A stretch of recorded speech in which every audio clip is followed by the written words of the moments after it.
ఉప్పల్ దగ్గర ఇందిరాగాంధీ చౌరస్తా దగ్గర వాళ్ళ ఓన్ హౌస్ అమ్మ. ఆయన ఒక మంచి సాఫ్ట్వేర్ ఇంజనీరు.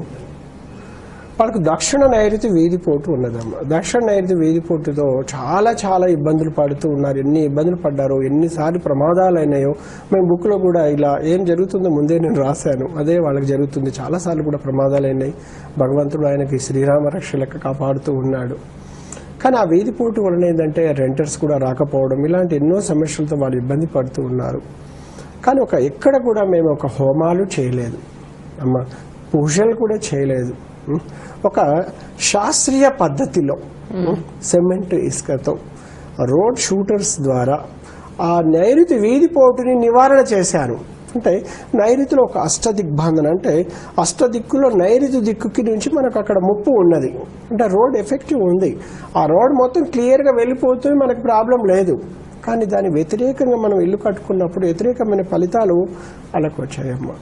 కానీ ఆ నైరుతి వీధిపోటుని ఒక అష్టదిగ్బంధన ఒక చిన్న కార్యంతో ఆ వీధిపోటుని నివారించేశాను. నైరుతి వీధిపోటు వలన అనారోగ్య సమస్యలు, అదేవిధంగా దక్షిణ నైరుతి ఏంటంటే మా ప్రమాదాలు, దాంతోపాటు డబ్బు నిలవదమ్మా.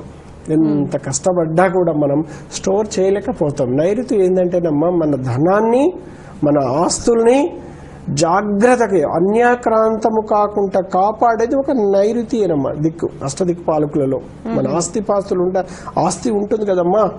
అంటే విలేజ్ కల్చర్లో అట్లా అంటుంటారు.